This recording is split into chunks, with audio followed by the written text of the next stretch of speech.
The Hummer EV truck is here, and Joe from Brooksville GMC has given us the 2025 Hummer EV truck in void black over lunar horizon. 9,063 pounds. Hell, a 0 to 60, 3 seconds. And for 2026, they're going to have a carbon edition, which is going to lower it to the low 2 seconds 0 to 60. With this tank, I'm Anthony from Hawkeye Rides, and I'm going to go over the full specs of the exterior. Taking it into the interior, we're going to take this for a drive so you can see the performance, the daily drive, as well as showing you the super cruise control, which is a very unique feature because when you have it activated, it can go for miles.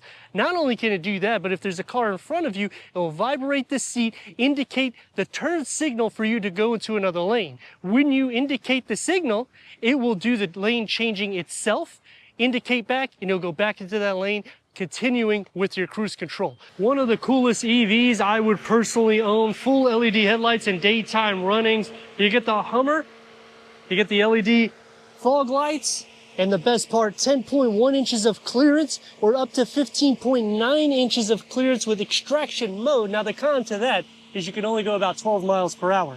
But I'm all right with that if I'm going fording through water at 32 inches with extraction mode. Otherwise, 28 inches. I mean, you got nearly 3 feet right there.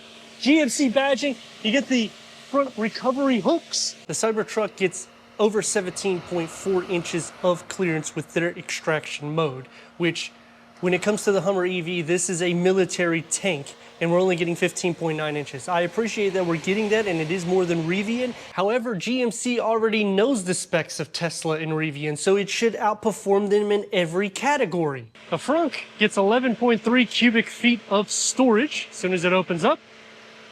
Now it is lifted up, but that's to be expected. You get a 12-volt charger here, LED interior lighting. Now the charging times to the EV Hummer truck is not going to be the best in class. So really comparing against vehicles, I mean, it's kind of in its own class because of the capabilities that this near 10,000 pound truck has. Now the standard battery will get about 311 to 314 mile range. That's on the 2X and the 3X trim that we're showcasing. The larger battery gets up to 381 miles. Extreme Off-Road Package will reduce the range to 359 miles. A level 2 charge, about 8 hours. A level 1, 24 hours.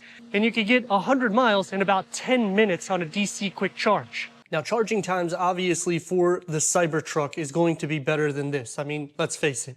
When you go into Tesla and Rivian, they only build electric variants. And now the carbon edition, it's going to have a lot of carbon bits on the exterior. It's going to also flare it on the interior. It's not really for making the vehicle any lighter than it is, but it's going to be a lot more unique. GMC hasn't even told us how many variants they're going to have. So it's a special edition, getting quick 0 to 60s, but it's still not going to help with the charging time in the range. 12,000 pounds of towing, but then the con to that is when you go 2 or 3X. 8,500 pounds of towing. So you're going to sacrifice for amenities when it comes to towing capabilities. But that being said, it's still going to be the best in class compared to anybody because of what you're getting as a total package. Now, obviously, if you go into a Rivian, you can do some cool things. Like right here, you could pull this out and you can have your own barbecue. Or if you want to just kind of hide from your kids, you can make like a little cubby for yourself. It would be nice to have that, but this damn thing is already long at 216.8 inches and a wheelbase at a crazy 136 inches long. And what's a Hummer without 22-inch wheels, all-terrain tires, so you can get the job done with this on or off pavement. All-wheel steering, so when you're steering one direction for the front, it's going to change to the opposite direction in the rear. We have crab walk.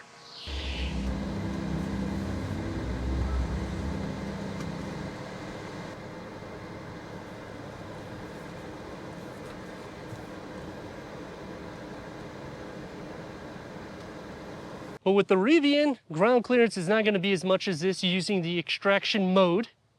And towing capabilities is going to be less than this. The SUV will actually get better towing capabilities than the truck variant. And the Hummer EV 3X 1,000 horsepower, 11,500 pound-feet of torque. You're gonna need that motivation with that curb weight.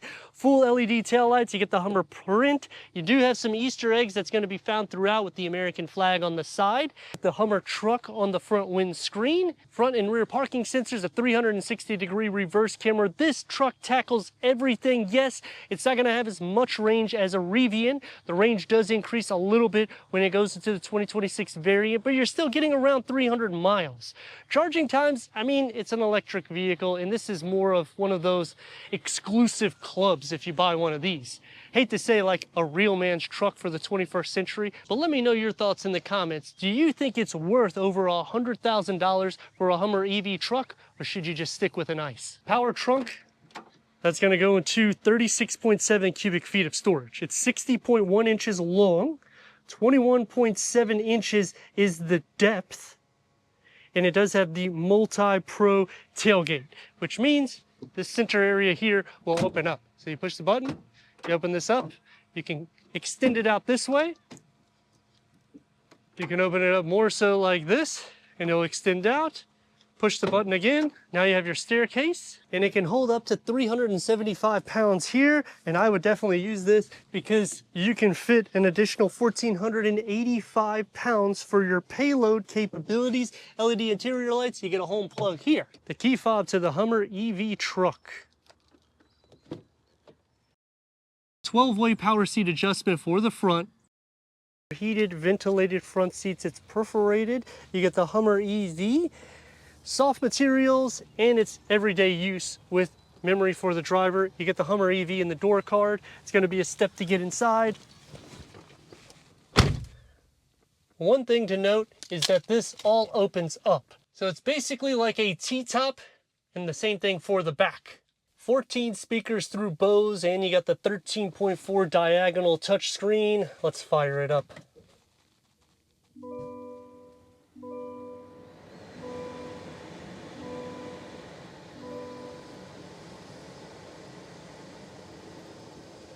Auto dimming rear view mirror, digital rear view mirror, and you get the home link. LED interior lights, they check the box to that. And this huge screen with tri-climate control settings. Now you will have some physical buttons for the dual climate control settings up here, so I do like that. But you will have to use pretty much everything through this infotainment screen with Google Maps, Google Play, Google Assist, wireless Apple CarPlay, wireless Android Auto, Sirius XM, AM, FM, streaming Bluetooth audio. You have the pinch, the swipe, put it into reverse. Of course, we got a 360-degree reverse camera, full trajectory for the front and the rear. You have a lot of different camera layouts now. So it will make it a little bit easy because this is over 9,000 pounds and you're well over 200 inches long. You can also use it for the tow line up here. And when you click here, you still have more camera positions. So you have for the bed, and you can change from side to side here. Driving mode select, which is kind of unique because you not only have 4 or 5 different driving modes that you'll just kind of toggle through here. It is a little bit glitchy. That is definitely a con to me. You got the off-road, you got the terrain, you got the tow haul, normal. Now when you push this button here, you got to hold it in. Check out what happens.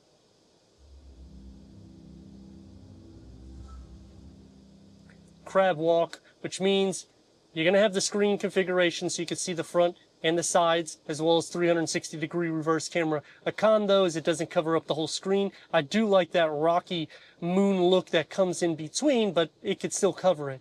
The nice thing about this feature is now when you drive forward or reverse and you turn the steering wheel, check out what it's doing.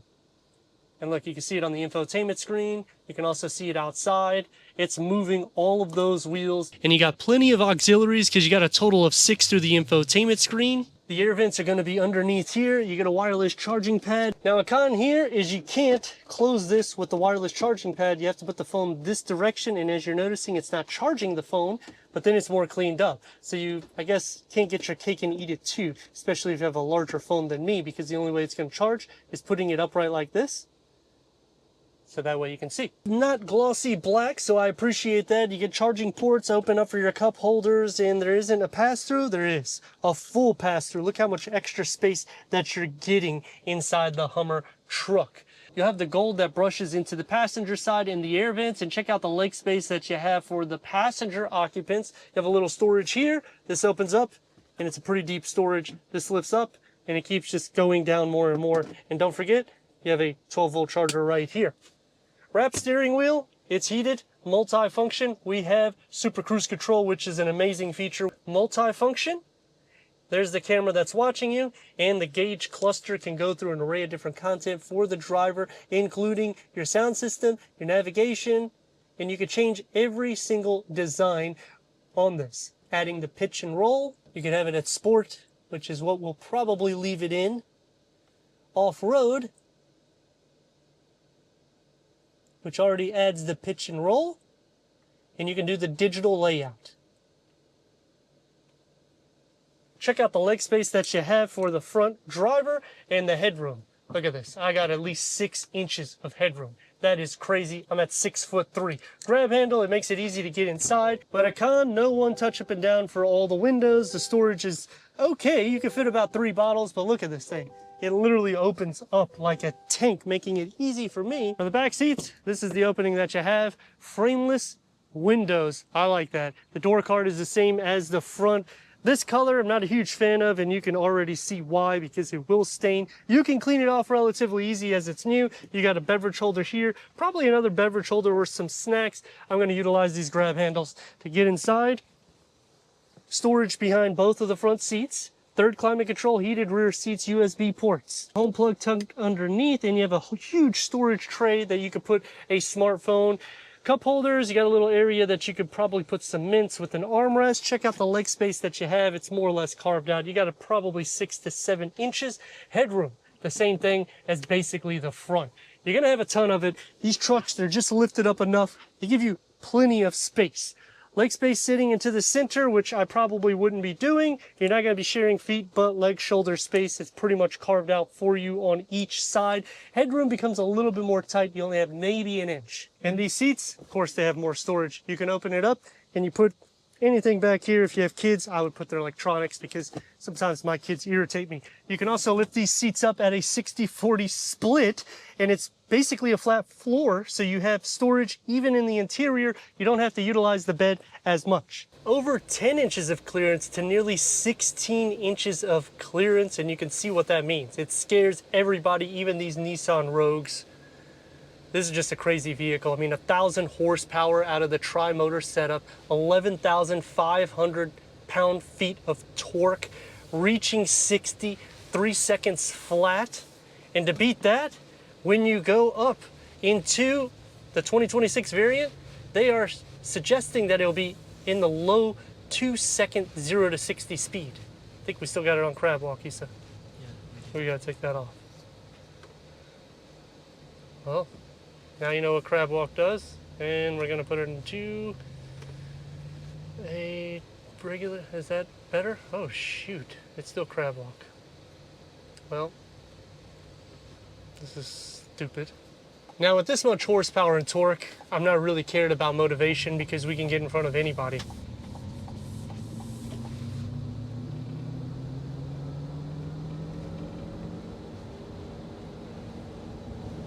It's a smooth drive. You sit up high. I really like the ground clearance and the capabilities that you get. Full stop. It's going to take me into some pros and cons. Starting off with the cons, because we've already illustrated a lot of pros, is the charging times, the range. The crab walk, you have to kind of deactivate it, which you saw at the beginning, which you turn it on and you just hold it and it'll deactivate it. Otherwise, you got to go up to speeds around 25 miles per hour. I just didn't want to go up to 25 miles per hour because there is road work going on and the car going every which way because of crab walk. It's really a feature that you're just kind of showing off. I don't really see that much of a purpose. It's cool that you have it, and we also do some TikTok videos so you can see it a little bit more so there. Visibility is great. This is better than the Rivian in clearance, in capabilities, in power. 0 to 60 numbers is phenomenal. I mean, when you're thinking something that weighs nearly 10,000 pounds, over or right at 217 inches long, this is a yacht on wheels. I am very impressed. Now for the Cyber Beast, you would have to more or less compare that against the Carbon Edition that's coming out later on this year. which will be closer to that 0 to 60. Driving this around town, you will not only feel in demand, but people will move out of your way. Going over imperfections, we got upgraded 22-inch wheels. You're gonna feel it a little bit, but it's also to be expected. It's an air suspension and it changes on the terrain or the driving mode that you select. Check this baby out. It's literally a tank. I mean, you're gonna get up to speed quick, and you also get a speeding ticket quick, so you have to be careful with that. As you get up to a higher speed, it does get a lot more noisy, so the cabin sound deadening could be a lot better, but this is also a Hummer, so I am expecting it to be that off-road vehicle, and it conquers all of those things, and it's an electric variant. I'm not a huge fan of the EV move, but I really do like this vehicle. If they made a ICE variant, I would probably pick this up today.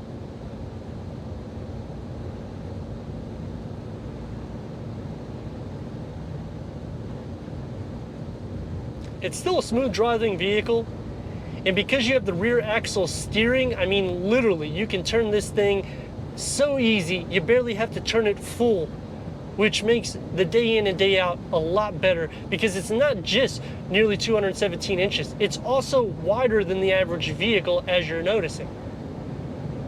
Digital rear view mirror, I mean, these are things that just make it a little bit more easier for you to see. Also with the blind spot monitoring, rear cross traffic alert, frontal collision with pedestrian detection. And can we stop this tank? That's what we're gonna see right now. Yes, you can definitely stop. All of my gear is on the ground. Turn radius is about literally like a lane. We're gonna stop in the middle of the road so we can get that 0 to 60. Let's rock and roll.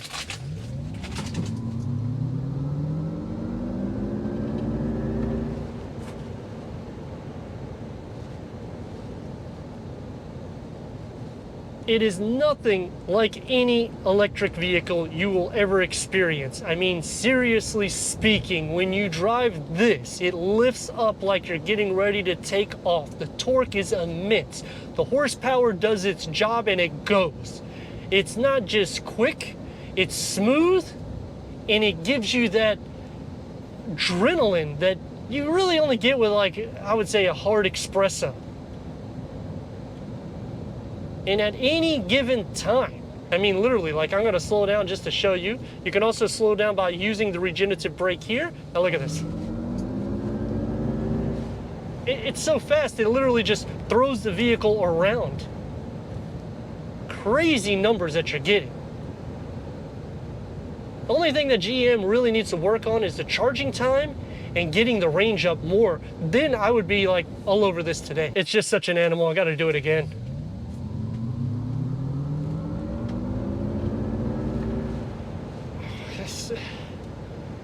You literally almost want to hold your breath. It's so much G-force that pushes you, and that's because of how much it weighs. Now, it does take a lot of your MPGEs away whenever you're driving it like that, so I would recommend, obviously, drive it back and forth in different modes, so that way you can get a little bit more acclimated to the drive, because this thing is literally an animal on steroids. What's your take, Issa? This car is an animal. It feels like it's eating the road when it goes from 0 to 60. It's insane. What do you think about the comfort in the overall interior? The comfort is not bad, especially because this car is, you know, feels like a bit of a military car. So, I mean, comfort isn't bad. I mean, I'll let that slide because, again, this is more for a military styling vehicle, giving that 21st century vibe because it's full electric. You got plenty of storage capabilities, plenty of charging capabilities in the interior, and for 2026, they're also giving the capabilities where this can be like a generator for your house, similar to a Ford Lightning. So overall, this thing can conquer everything for a day in and day out, plus go the extra step, considering if there's any storms. You live in the state of Florida, sometimes we have them. Well, now you have your own generator, you don't have to spend an extra few $1,000s. But that being said, would you rather this over the Rivian, considering this does have better ground clearance, better towing capabilities, better payload, but the charging and the range, Rivian kind of takes the spotlight to that. I mean, let me know your thoughts in the comments. And if you're new to the channel, consider subscribing. Check out this next video right here.